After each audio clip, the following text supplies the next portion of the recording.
Hello dear students, एक बार फिर से हार्दिक स्वागत है आपका आपके अपने यूट्यूब चैनल पर। उम्मीद है आप सब ठीक होंगे, स्वस्थ होंगे।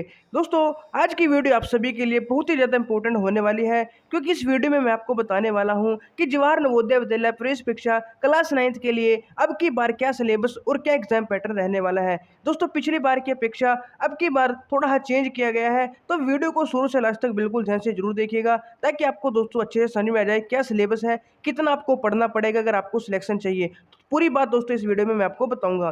तो दोस्तों, सबसे पहले तो आपको एग्जाम पैटर्न के बारे में बता देता हूं। हालांकि एग्जाम पैटर्न दोस्तों चेंज नहीं किया गया, सिलेबस में हल्का फुल्का चेंज है। तो एग्जाम पैटर्न क्या है दोस्तों, आपको पता है नवोदय विद्यालय क्लास 9th के एग्जाम में 4 टॉपिक आते हैं: इंग्लिश, हिंदी, मैथ और साइंस। तो टोटल 4 टॉपिक्स आते हैं। दोस्तों, क्वेश्चंस की बात करें, जो इंग्लिश है उससे दोस्तों 15 क्वेश्चन आते हैं, हिंदी के 15 क्वेश्चन आते हैं, मैथ के 35 और साइंस के भी 35 क्वेश्चन आते हैं। टोटल दोस्तों आपके 100 क्वेश्चन आते हैं और प्रत्येक क्वेश्चन 1 अंक का होता है, यानी 15 क्वेश्चन इंग्लिश के 15 मार्क और हिंदी के 15 क्वेश्चन 15 नंबर के होंगे, मैथ के 35 क्वेश्चन दोस्तों 35 मार्क्स के, साइंस के 35 क्वेश्चन 35 मार्क्स के। तो टोटल दोस्तों अंक जो मार्क्स बनेंगे वो भी कितने बनेंगे आपके 100। तो 100 क्वेश्चन आते हैं और 100 मार्क्स का आपका एग्जाम होता है। और आपको पता चल गया इंग्लिश के 15, हिंदी के 15, मैथ और साइंस के 35 क्वेश्चंस आते हैं। तो आपको याद रखना है। और यहाँ पे दोस्तों एक बात और लिखी है, difficulty level of the test paper shall be of class 8th। जो डिफिकल्टी लेवल है वो क्लास कहाँ तक का होगा दोस्तों, 8th तक का होगा। तो आपको ध्यान रखना है। और जो क्वेश्चंस होंगे from the subjects of class mathematics and science और हिंदी इंग्लिश, ये आपको पता चलेगा 4 आपके टॉपिक आने वाले हैं। इसके अलावा दोस्तों कुछ इंपॉर्टेंट बात और देख लेते हैं। आपका जो एग्जाम है दोस्तों वो कैसा होगा, ऑब्जेक्टिव टाइप होगा। ऑब्जेक्टिव टाइप यानी दोस्तों एक क्वेश्चन के 4 आपको ऑप्शन दिए जाते हैं, सही ऑप्शन आपको चुनना होता है। 2.5 घंटे का दोस्तों आपका एग्जाम होता है, बिना किसी ब्रेक के। लगातार दोस्तों आपका जो एग्जाम एक बार स्टार्ट हो गया तो 2.5 घंटे बाद आपका एग्जाम खत्म हो जाएगा, बीच में कोई ब्रेक नहीं है। इसके अलावा दोस्तों अगर आपको पास होना है तो सबसे पहले दोस्तों कुछ मिनिमम क्वालिफाइंग मार्क्स होते हैं जो हर सब्जेक्ट में आपको लेने होते हैं। यानी दोस्तों हिंदी में आपको 15 में से कुछ क्वालिफाइंग मार्क्स लेने होंगे, जैसे 7 लेने हैं या 6 लेने हैं। इसी प्रकार 15 में जो इंग्लिश है उसमें से भी दोस्तों 15 में से 7 नंबर आपको लेने हैं। सिमिलरली दोस्तों जो 35 मैथ और साइंस है, इनमें से भी कुछ मिनिमम क्वालिफाइंग मार्क्स होते हैं दोस्तों, 7, 8 या 9, 10 के आसपास, वो डिपेंड करता है। तो वो तो दोस्तों आपको लेने ही पड़ेंगे हर सब्जेक्ट में। इसके अलावा आपकी जो कट ऑफ बनेगी वो 3 सब्जेक्ट के मार्क्स से बनती है दोस्तों। वो 3 सब्जेक्ट कौन कौन से हैं, मैथमेटिक्स, साइंस। ये दोनों दोस्तों बहुत इंपॉर्टेंट टॉपिक्स हैं, मैथ और साइंस। जिस बच्चे को मैथ और साइंस में प्रॉब्लम है दोस्तों, तो इन दोनों सब्जेक्ट्स पे दोस्तों बहुत ही ज़्यादा आपको फोकस करना है। जिस बच्चे का मैथ साइंस ठीक है उसके सिलेक्शन होने के बहुत ही ज़्यादा चांसेस हैं, क्योंकि 35 + 35 70 मार्क्स का दोस्तों मैथ और साइंस आता है। तो 70 मार्क्स दोस्तों बहुत ही ज़्यादा स्कोर है। इसके अलावा एक सब्जेक्ट और आपका चूज किया जाएगा, हिंदी और इंग्लिश दोनों में से, जिसमें भी दोस्तों आपके ज़्यादा मार्क्स होंगे। हिंदी के अगर ज़्यादा मार्क्स हुए तो हिंदी वाले यहाँ पे मतलब माने जाएंगे, इंग्लिश में आपके ज़्यादा अंक हुए तो इंग्लिश के यहाँ पे माने जाएंगे। तो टोटल दोस्तों 3 सब्जेक्ट कौन कौन से, मैथ, साइंस और हिंदी इंग्लिश में से कोई एक। यानी कि दोस्तों टोटल आपकी जो कट ऑफ बनेगी वो 85 मार्क्स में से बनेगी। 35 मैथ के, 35 साइंस के और 15 जो हिंदी इंग्लिश कोई एक होगा उसके। तो 85 में से दोस्तों आपकी कट ऑफ बनेगी। और आपको दोस्तों हर सब्जेक्ट में मिनिमम क्वालिफाइंग मार्क्स लेने ही पड़ेंगे। तो सभी टॉपिक्स दोस्तों इंपॉर्टेंट है, और सबसे इंपॉर्टेंट की बात करें तो मैथ और साइंस सबसे ज़्यादा इंपॉर्टेंट है। इसके अलावा दोस्तों आपको पता है ओएमआर बेस्ड, ओएमआर शीट पे दोस्तों आपका क्या है, एग्जाम होता है। तो आपको उसमें दोस्तों जो गोले हैं वो भरने होते हैं। आपको वहाँ पे ब्लू और ब्लैक पेन का यूज़ करना होता है, पेंसिल का यूज़ नहीं कर सकते। कोई क्वेश्चन गलत हो जाता है तो दोस्तों आपको क्या है, वहाँ पे ऐसा नहीं है कि क्वेश्चन गलत कर दिया तो आपको वहाँ पे काटने पीटने को देंगे या व्हाइटनर यूज़ करेंगे, ऐसा नहीं होता। आपको दोस्तों अच्छे से पहले ही जो गोला है, जो भी आपका आंसर है, जैसे 24th क्वेश्चन है, आपको पता है कि 24th क्वेश्चन का ऑप्शन सी सही है, तो आपको ऑप्शन सी पे दोस्तों अच्छे से गोला भर देना है। अगर आपने गलती से बी भर दिया तो आपको चेंज नहीं करना है। चेंज करोगे, देखो वैसे भी गलत तो हो ही गया है क्वेश्चन, चेंज करोगे तो और ज़्यादा दिक्कत हो सकती है, आपकी शीट भी खराब हो सकता है सारा पेपर ही खराब हो जाए। तो एक बार जो भरना है अच्छे से भरना है, कोई भी दोस्तों गड़बड़ नहीं करनी है, ठीक है ना। और एक बार गलत भी भरा गया तो उसको चेंज नहीं करना है। यहाँ पे दोस्तों हर क्वेश्चन के लिए आपको 1 अंक दिया जाएगा, यानी 100 मार्क्स का क्वेश्चन है। आपके पता 100 क्वेश्चन आते हैं, 100 मार्क्स का आपका पेपर होता है। तो जो भी आपका सही आंसर होगा आपको 1 नंबर मिलेगा, और no negative marking will be done. और अगर आप गलत भी कर देते हो तो उसका कोई अंक नहीं कटेगा आपका, ठीक है ना। जो आपने सही किया उसको अंक मिलेगा 1, और जो गलत किया उसका कोई अंक नहीं कटेगा, ठीक है ना, आपको 0 अंक दिए जाएंगे। इसके अलावा दोस्तों ये तो आपका पैटर्न हो गया। अब हम बात करते हैं सबसे मेन जो है सिलेबस। आपको कितना पढ़ना पड़ेगा, क्या क्या पढ़ना पड़ेगा अगर आपको फाइनल सिलेक्शन लेना है नवोदय विद्यालय क्लास 9th में। तो दोस्तों ये जो सिलेबस है ऑफिशियल सिलेबस मैं आपको दिखा रहा हूँ, कुछ इसमें मैंने अपनी तरफ से ऐड भी किया है पिछली बार जो सिलेबस आया था उसके अकॉर्डिंग। तो बिल्कुल बिल्कुल अच्छे से बिल्कुल बेस से आपको मैं बताने वाला हूँ। तो Navodaya Vidyalaya Samiti lateral entry class 9 2024 syllabus for test paper based on syllabus of class 8th। तो सबसे पहले दोस्तों इंग्लिश के सिलेबस की बात करेंगे। अभी मैंने आपको बताया दोस्तों इंग्लिश के 15 क्वेश्चन आएंगे 15 मार्क्स के, तो वो किन टॉपिक से आने वाले हैं। तो दोस्तों सबसे पहला जो टॉपिक है वो है कंप्रीहेंशन अनसीन पैसेज। तो बहुत इंपॉर्टेंट है दोस्तों, यहाँ से क्वेश्चन पक्का आता है अनसीन पैसेज से। तो पहला तो हो गया अनसीन पैसेज कंप्रीहेंशन, उसके बाद वर्ड एंड सेंटेंस, उसके बाद स्ट्रक्चर स्पेलिंग, उसके बाद रीअरेंजिंग जम्बल्ड वर्ड। फिर दोस्तों बात करते हैं passivation, use of degree of comparison यानी एडजेक्टिव हो गए जो, modal auxiliaries, use of preposition, tense forms और रिपोर्टेड स्पीच। तो 10 टॉपिक दोस्तों आपके ऑफिशियल सिलेबस में दिए हुए हैं जहां से क्वेश्चन पूछे जाएंगे। इसके अलावा दोस्तों कुछ और भी टॉपिक्स हैं जिनसे क्वेश्चन आपके पूछे जाते हैं। हालांकि ये टॉपिक्स दोस्तों इन्हीं में से बनते हैं, लेकिन फिर भी मैं आपको अलग से बता देता हूँ। दोस्तों क्लोज टेस्ट आपको पढ़ना है, क्लोज टेस्ट से क्वेश्चन हर साल पूछा जाता है। एंटोनिम सिनोनिम का दोस्तों क्वेश्चन पूछा जाता है, आपको पढ़ना है। ये दो एंटोनिम सिनोनिम है दोस्तों, जो आपके पैसेज होता है अनसीन पैसेज उसी में से पूछ लिया जाता है, तो इसलिए आपको थोड़ा पढ़ना जरूर पड़ेगा एंटोनिम सिनोनिम, ठीक है ना, ताकि जब आपने पढ़ा हुआ होगा तभी दोस्तों आप क्या है आंसर दे पाओगे सही। इसके अलावा वन वर्ड सब्स्टिट्यूशन दोस्तों आपको पढ़ना है। ये दोस्तों सभी टॉपिक जो मैंने लिखे हैं बहुत ही इंपॉर्टेंट है। तो दोस्तों ये सभी टॉपिक्स इंपॉर्टेंट है इंग्लिश के, आप देख लीजिए, इनको आपको अच्छे से करना है। और इनकी दोस्तों हमने वीडियो भी डाली हुई है, एक एक टॉपिक जो पूरा इंग्लिश का दोस्तों सिलेबस है, आपको प्लेलिस्ट पे जाना है। प्लेलिस्ट में दोस्तों आपको अलग अलग प्लेलिस्ट मिलेगी क्लास 9th 6th और 11th की। तो 9th वाली प्लेलिस्ट में जाओगे जो कि JNV CHS सैनिक स्कूल के लिए है, उसमें आपको साइंस, हिंदी, मैथ, इंग्लिश सभी की दोस्तों कंसेप्चुअल वीडियोज मिलेगी, इंपॉर्टेंट क्वेश्चन की वीडियो मिलेगी, प्रीवियस ईयर क्वेश्चन, बहुत सारा कंटेंट आपको मिलेगा। तो इंग्लिश वाली प्लेलिस्ट में जब आप जाओगे तो A to Z सभी टॉपिक्स दोस्तों हमने करवाए हुए हैं, जितना भी आपके सिलेबस में दिया हुआ है बहुत ही अच्छे से करवाया हुआ है, क्वेश्चंस भी करवाए हुए हैं। तो आप वहाँ पे दोस्तों देख सकते हैं उनको, कोई डाउट होगा आप मुझसे पूछ भी सकते हो। और आगे दोस्तों आपके लिए मैं कुछ सैंपल पेपर लाऊंगा, ठीक है ना, इंपॉर्टेंट क्वेश्चन लेकर आऊँगा, तो सभी वीडियोस दोस्तों आपको मिल जाएगी A to Z, आप वहाँ पे देख सकते हो। अब बात करते हैं दोस्तों हिंदी की। हिंदी में भी दोस्तों आपको पता है 15 मार्क्स का आपका पेपर होता है, हिंदी का 15 क्वेश्चन आते हैं। कौन कौन से टॉपिक से क्वेश्चन आएंगे तो मैं आपको बता देता हूँ। सबसे पहला दोस्तों 2 टॉपिक्स होते हैं, देखो कौन कौन से 2 खंड है आपके। एक तो भाषिक अनुप्रयोग और व्याकरणिक कुशलताएं, एक है अपठित बोधात्मक प्रश्न। तो इसकी बात करें, इसमें दोस्तों वर्तनी विवेक, वर्ण विचार, इससे क्वेश्चन आता है, बहुत इंपॉर्टेंट है। शब्द भेद से क्वेश्चन आता है, स्रोत के आधार पर, उत्पत्ति के आधार पर, पर्यायवाची, विलोम शब्द, अनेकार्थी शब्द, इनको अच्छे से पढ़ लेना, ठीक है ना। उसके अलावा दोस्तों शब्द विवेक, ये आपको अच्छे से पढ़ना है। पद भेद की पहचान दोस्तों बहुत इंपॉर्टेंट है, ठीक है ना। उसके अलावा पद परिचय आपको पढ़ना है, अशुद्ध वाक्यों को शुद्ध करना ये पढ़ लेना है, वाक्य रचनांतरण आपको पढ़ लेना है, मुहावरा लोकोक्ति बहुत इंपॉर्टेंट है, इनसे पक्का क्वेश्चन पूछा जाता है, तो ये सभी टॉपिक्स आपको पढ़ने हैं। और उसके बाद अपठित बोधात्मक प्रश्न जो अभी मैंने आपको बताया, जैसे कि इंग्लिश में अनसीन पैसेज आता है, वैसे दोस्तों हिंदी में भी एक दोस्तों आपका क्या आएगा अपठित बोधात्मक प्रश्न, उसको बोलते हैं अनसीन पैसेज ही होता है, तो हिंदी में भी आता है। तो सभी बहुत इंपॉर्टेंट टॉपिक्स हैं। हिंदी की भी दोस्तों अलग से प्लेलिस्ट बनाई हुई है जिसमें सभी टॉपिक्स कवर करवाए गए हैं, ये सभी के क्वेश्चंस भी करवाए गए हैं। और इसके अलावा जो प्रीवियस ईयर में क्वेश्चन आ चुके हैं, ये कुछ इंपॉर्टेंट क्वेश्चन है वो भी हिंदी के करवाए हुए हैं, तो प्लेलिस्ट में जाके आप उनको देख सकते हो। इसके बाद बात करते हैं दोस्तों साइंस, जो सबसे इंपॉर्टेंट है। तो साइंस का सिलेबस की बात करते हैं। तो साइंस में दोस्तों आपको पता है 35 मार्क्स का आपका एग्जाम होगा साइंस का, जिसमें 35 क्वेश्चन आएंगे। अब वो क्वेश्चन आएंगे, अब दोस्तों सबसे पहले मैं आपको दिखाऊंगा जो ऑफिशियल सिलेबस में दिया हुआ है अब की बार, और फिर क्या क्या आपको एक्स्ट्रा पढ़ना है ताकि आपका सिलेक्शन फाइनल हो जाए। तो दोस्तों सबसे पहले जो ऑफिशियल सिलेबस दिया हुआ है उसमें लिखा हुआ है फर्स्ट चैप्टर, जिसका नाम है क्रॉप प्रोडक्शन एंड मैनेजमेंट, यानी फसल उत्पादन एवं प्रबंध।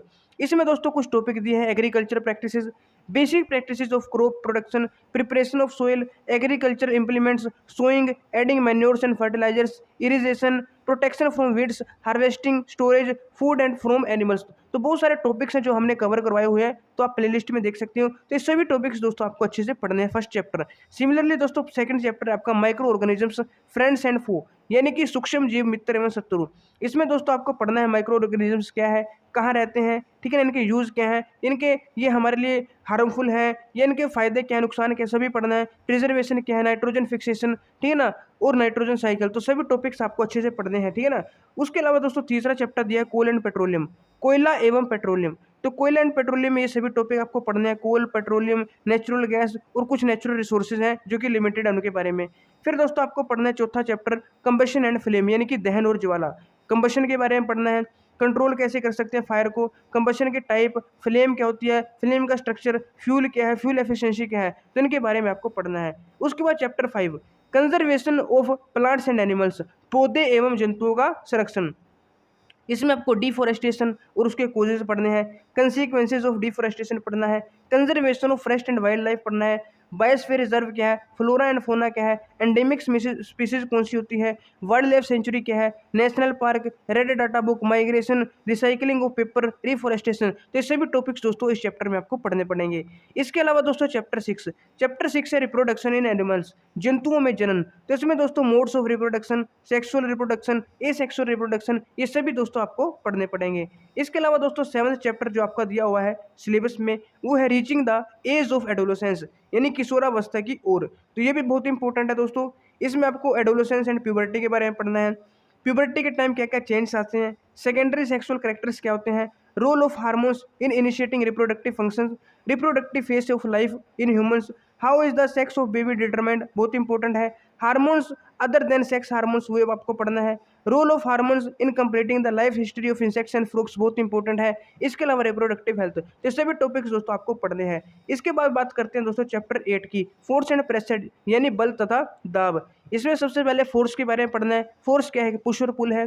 फोर्स क्या है, ड्यू टू एन इंट्रैक्शन, जो इंट्रैक्शन के द्वारा फोर्स होती है उसके बारे में आपको पढ़ना है। Exploring forces, a force can change the, मतलब फोर्स से क्या क्या चेंज आता है, साइज में चेंज आता है, शेप में चेंज आता है, किस किस चीज़ में चेंज आता है इसके बारे में पढ़ना है। स्टेट ऑफ मोशन पढ़नी है।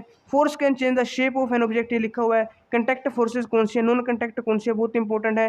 प्रेशर क्या होता है, लिक्विड और गैस के द्वारा प्रेशर एक्सर्ट किया जाता है उसको क्या बोलते हैं, क्या होता है। एटमॉस्फेरिक प्रेशर क्या होता है। तो जितने भी टॉपिक्स हैं दोस्तों सभी हमने करवाए हुए हैं सभी चैप्टर्स के, तो प्लेलिस्ट में आपको मिल जाएगा, बहुत ही अच्छे से समझाया हुआ है। इसके बाद बात करते हैं चैप्टर नंबर 9 फ्रिक्शन यानी घर्षण। फोर्स ऑफ फ्रिक्शन क्या होती है, फ्रिक्शन को अफेक्ट करने वाले फैक्टर्स कौन से हैं, फ्रिक्शन क्या है, एक नेसेसरी एविल है। इंक्रीजिंग और रिड्यूसिंग फ्रिक्शन बहुत इंपॉर्टेंट है, फ्रिक्शन को कैसे इंक्रीज और रिड्यूस किया जाता है। Wheels reduce friction, fluid friction, तो इन सभी के बारे में आपको पढ़ना है। इसके अलावा 10th चैप्टर है साउंड यानी ध्वनि, साउंड कैसे प्रोड्यूस होती है, तो सभी के बारे में दोस्तों इसमें लिखा हुआ है। Audible, inaudible sound, noise, music, है ना, सब कुछ आपको पढ़ना है। एम्पलीट्यूड, फ्रीक्वेंसी वगैरह क्या होती है। इसके अलावा चैप्टर नंबर 11 है chemical effects of electric current, विद्युत धारा के रासायनिक प्रभाव, ये भी दोस्तों इंपॉर्टेंट है। इसमें सबसे पहले आपको पढ़ना है कि क्या लिक्विड इलेक्ट्रिसिटी को कंडक्ट करते हैं, केमिकल इफेक्ट्स कौन कौन से इलेक्ट्रिक करंट के, इससे क्वेश्चन पूछ लेते हैं, ठीक है ना। इलेक्ट्रिक करंट के कौन कौन से केमिकल प्रभाव हैं। उसके अलावा इलेक्ट्रोप्लेटिंग भी इंपॉर्टेंट है, आपको पढ़ना है। इसके बाद दोस्तों चैप्टर नंबर 12 यहाँ पे दिया है सम नेचुरल फिनोमेना, यानी कुछ प्राकृतिक परिघटनाएं, जैसे कि लाइटनिंग, तड़ित जिसको बोलते हैं, चार्जिंग बाय रबिंग। इसके अलावा चार्जेस के टाइप्स कौन कौन से होते हैं, ठीक है ना, transfer of charge, story of lightning, lightning safety, earth वेग क्या होता है, जिसको किस में मापते हैं। तो बहुत सारी यहाँ पे चीज़ें आपको पढ़नी है। तो दोस्तों उसके बाद बात करते हैं लास्ट चैप्टर जो सिलेबस में दिया हुआ है 13 चैप्टर, जिसका नाम है प्रकाश। प्रकाश यानी लाइट। इसमें आपको बताना है कि चीज़ें कैसे दिखती हैं, रिफ्लेक्शन क्या होता है, इसके लॉज क्या है, रेगुलर डिफ्यूज रिफ्लेक्शन क्या होता है, बहुत इंपॉर्टेंट है दोस्तों, लॉज ऑफ रिफ्लेक्शन, ठीक है ना। Reflected light can be reflected again, यानी कि जो मल्टीपल रिफ्लेक्शन होता है, कोई रिफ्लेक्टेड लाइट हुई दोबारा फिर रिफ्लेक्ट होगी। मल्टीपल इमेजेस, सनलाइट के बारे में पढ़ना है, उसका रंग कैसा होता है। आइज के बारे में पढ़ना है, केयर ऑफ आइज, ठीक है ना। तो ब्रेल सिस्टम है, तो बहुत सारी चीज़ें जो आपको पढ़नी है। तो ये दोस्तों सिलेबस के अकॉर्डिंग टोटल आपके 13 चैप्टर दिए हुए हैं सिलेबस में जो अब की बार आया था, ठीक है ना। क्योंकि कुछ चैप्टर दोस्तों सिलेबस चेंज हुआ है न्यू पॉलिसी के अकॉर्डिंग, वो कट चुके हैं। लेकिन दोस्तों अगर मैं आपको बताऊं कि आपको अगर सिलेक्शन चाहिए तो क्या क्या पढ़ना पड़ेगा, देखो दोस्तों क्लास 8th में हालांकि यहाँ पे 13 चैप्टर दिए हुए हैं, लेकिन मेरे हिसाब से दोस्तों आपको क्लास 8 साइंस के सभी चैप्टर पढ़ लेने हैं जो पुराने थे, ठीक है ना, सभी चैप्टर पढ़ लेने हैं। इसके अलावा दोस्तों बात करें, देखो जो सिलेबस में दिया हुआ है वो तो आपको करना ही करना है, कंपलसरी है। इसके अलावा दोस्तों अब कुछ नहीं पता नवोदय का क्या पूछ ले, क्योंकि पिछली बार भी दोस्तों 8th क्लास का सिलेबस दिया हुआ था साइंस में, लेकिन पूछ ले 7th क्लास का, ज़्यादातर क्वेश्चन 7th क्लास के थे। तो इस पर आपको विश्वास नहीं करना है, मैं आपको बताता हूँ आपको क्या पढ़ना है। क्लास 8th से साइंस है जो, उसके सभी चैप्टर पढ़ने, 18 चैप्टर बनेंगे जो पिछले भी आप मिलाओगे, तो वो सभी आपको पढ़ने हैं अच्छे से। उसके अलावा दोस्तों आपको चैप्टर पढ़ने हैं किस क्लास के, 6th और 7th के भी कुछ चैप्टर पढ़ने हैं। अब 7th के कुछ चैप्टर जो पिछले साल पूछे गए थे वो कौन कौन से थे, nutrition in plants and animals, पादपों तथा प्राणियों में पोषण, 7th क्लास का चैप्टर, ऐसे क्वेश्चन पूछे गए थे। फाइबर्स टू फैब्रिक, रेशो से वस्त्र, इससे कुछ क्वेश्चन था। हीट से दोस्तों क्वेश्चन पूछा गया था। एसिड बेस साल्ट, अम्ल क्षारक लवण से क्वेश्चन था। Weather climate and adaptation of animals to climate, मौसम जलवायु तथा जलवायु के अनुरूप जंतुओं द्वारा अनुकूलन, इस चैप्टर से दोस्तों क्वेश्चन पूछा गया था। सोयल से क्वेश्चन पूछा गया था, मृदा से। रेस्पिरेशन इन एनिमल्स, जीवों में श्वसन, ये आया हुआ था। Transportation in animals and plants, जंतुओं और पादपों में परिवहन। उसके अलावा पादप में जनन, रिप्रोडक्शन इन प्लांट्स, एनिमल्स तो दोस्तों 9th में है, ठीक है ना, सॉरी 8th क्लास में है। रिप्रोडक्शन इन जो प्लांट्स है वो क्लास 7th में है, इससे क्वेश्चन पूछा गया था। टाइम एंड डिस्टेंस जो यहाँ पे चैप्टर है दोस्तों, इससे क्वेश्चन पूछा गया था। इलेक्ट्रिक करंट से क्वेश्चन आया था, एंड इट्स इफेक्ट से। एटम्स एंड मोलिक्यूल्स 9th का टॉपिक है, इससे भी दोस्तों क्वेश्चन आया था, क्या चीज़ एटम है, मोलिक्यूल है या कंपाउंड है। तो ये कुछ टॉपिक्स हैं जिनसे लास्ट ईयर क्वेश्चन पूछे गए थे। तो आपको दोस्तों क्या करना है, क्लास 8th की साइंस अच्छे से कंप्लीट कर लेनी है, और साथ के साथ 6th और 7th की साइंस भी दोस्तों आपको अच्छे से कर लेनी है। 7th की ज़्यादा इंपॉर्टेंट है, तो 7th की भी आपको पढ़ लेनी है, ताकि दोस्तों अगर बाय चांस अब की बार भी 7th क्लास का सिलेबस आ गया एग्जाम में, तो दोस्तों आपको फायदा हो जाएगा अगर आपने 7th पढ़ लिया। अगर आपने नहीं पढ़ा तो आपको दोस्तों दिक्कत हो सकती है अगर आ गया, ठीक है ना। और वैसे कुछ कहा नहीं जा सकता, लेकिन धीरे धीरे दोस्तों हम आपके लिए सिलेबस लेकर आएंगे, ठीक है ना। सिलेबस तो दोस्तों 8th तक का तो हमने मतलब डाला हुआ है, तो जो 6th के और 7th के कुछ चैप्टर्स रहते हैं जो इंपॉर्टेंट है, उनको भी दोस्तों हम डाल देंगे, ठीक है ना। तो आपको दिक्कत नहीं लेनी है। इसके अलावा दोस्तों जो सैम्पल पेपर है वो भी मैं आपके लिए लेकर आऊँगा, ठीक है ना, कि किस किस टाइप का आपका एग्जाम आ सकता है, थोड़ा रिसर्च करके आपके लिए और ज़्यादा सैम्पल पेपर मैं लेकर आ जाऊँगा। और अगर साइंस की भी दोस्तों आपको तैयारी करनी है, तो प्लेलिस्ट में आपको साइंस की भी बिल्कुल एक एक टॉपिक जो इसमें बताया हुआ है ना दोस्तों, इसमें एक एक टॉपिक हमने समझाया हुआ है अच्छे से, तो आप देख सकते हो। इसके अलावा मैथ की बात करते हैं। मैथ में दोस्तों चैप्टर फर्स्ट है आपका रैशनल नंबर, नंबर सिस्टम इसको बोल देते हैं, परिमेय संख्या या संख्या पत्ती। दूसरा दोस्तों स्क्वायर एंड स्क्वायर रूट है, यानी कि वर्ग तथा वर्गमूल। तीसरा चैप्टर दोस्तों आपका क्यूब एंड क्यूब रूट है, यानी घन तथा घनमूल। चौथा चैप्टर एक्सपोनेंट्स एंड पावर, यानी घातांक एवं करनी। इसके अलावा दोस्तों पांचवा chapter direct and inverse proportion, सीधा एवं व्युत्क्रम समानुपात। उसके बाद दोस्तों बात करते हैं छठा सातवां चैप्टर। छठा चैप्टर है कंपेयरिंग क्वांटिटीज, यानी मात्राओं की तुलना। इसमें percentage, profit and loss, discount, simple and compound interest शामिल है, यानी प्रतिशत, लाभ हानि, छूट, साधारण और चक्रवृद्धि ब्याज आपको पढ़ना है। इसके अलावा algebraic expressions and identities including factorisation, यानी जो बीजीय गणितीय व्यंजक होते हैं, सर्व समीकरण होती हैं, और फैक्टराइजेशन यानी गुणनखंडन आपको पढ़ना है। इसके अलावा linear equations in one variable, एक चर की जो रैखिक समीकरण उनको कैसे सोल्व करते हैं, कैसे बनाते हैं, ये बहुत इंपॉर्टेंट आपको पढ़ना है। इसके अलावा अंडरस्टैंडिंग क्वाड्रिलेटरल्स, यानी चतुर्भुजों को समझना। कौन कौन से क्वाड्रिलेटरल्स आपको पढ़ने हैं, पैरेललोग्राम यानी समांतर चतुर्भुज, रोम्बस यानी समचतुर्भुज, रेक्टेंगल यानी आयत, स्क्वायर यानी वर्ग, और काइट यानी पतंग, इनके बारे में आपको पढ़ना है। इनकी क्या क्या प्रॉपर्टीज है, इनका एरिया कैसे निकालते हैं, परिमाप कैसे निकालते हैं, तो सब चीज़ें दोस्तों आपको पढ़नी है। इसके अलावा अगर बात करें, इसके अलावा दोस्तों मेंसुरेशन आपको पढ़ने, क्षेत्र मिति। मेंसुरेशन में दो चीज़ें आपको पढ़नी है। सबसे पहला है एरिया ऑफ प्लेन फिगर्स, यानी जो समतल आकृतियां हैं उनका क्षेत्रफल कैसे निकालते हैं। प्लेन फिगर्स में दोस्तों जैसे यहाँ पे सर्कल आ गया, ट्रायंगल आ गया, रेक्टेंगल आ गया, स्क्वायर वगैरह आ गया, ये सभी प्लेन फिगर्स होती हैं, ठीक है ना। और दूसरे पार्ट में आपको पढ़ना है surface area and volume of cube, cuboid and cylinder.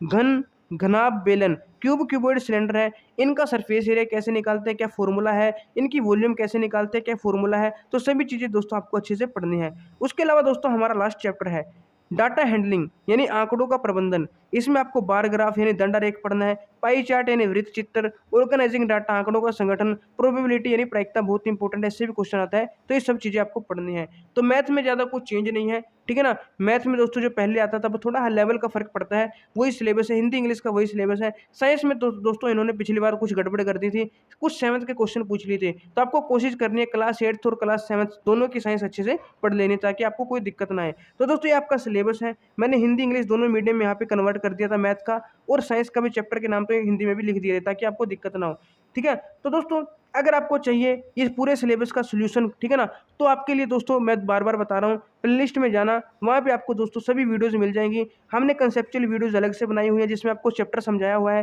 फिर हर चैप्टर की इंपॉर्टेंट क्वेश्चन की वीडियो अलग से बनाई हुई है, और फिर कुछ अलग से इंपॉर्टेंट वीडियोज ऐसी हैं जिसमें मिक्स क्वेश्चन करवाए हुए हैं सभी चैप्टर से। कुछ उसमें प्रीवियस ईयर क्वेश्चन है, कुछ इंपॉर्टेंट क्वेश्चन है जो आगे आपके एग्जाम में आ सकते हैं, और कुछ ऐसे टॉपिक्स हैं जो हर साल आते ही हैं लगभग, मतलब कुछ टॉपिक्स होते हैं हर साल उनसे रिलेटेड आता है, तो वो वाले टॉपिक भी दोस्तों हमने वीडियोज़ में करवाए हुए हैं। तो एक बार आप जाओगे तो बहुत सारा कंटेंट आपको मिल जाएगा चैनल पे, और बहुत ही दोस्तों हेल्पफुल कंटेंट है। लास्ट ईयर भी आप बहुत सारे बच्चों को उससे सिलेक्शन हुआ है, और आगे भी दोस्तों मैं आपके लिए सैम्पल पेपर वगैरह, इंपॉर्टेंट क्वेश्चन की वीडियो वगैरह बहुत सारा कंटेंट लाता रहूँगा। तो दोस्तों जो भी आपका डाउट है आप कमेंट करके भी पूछ सकते हैं, ठीक है ना।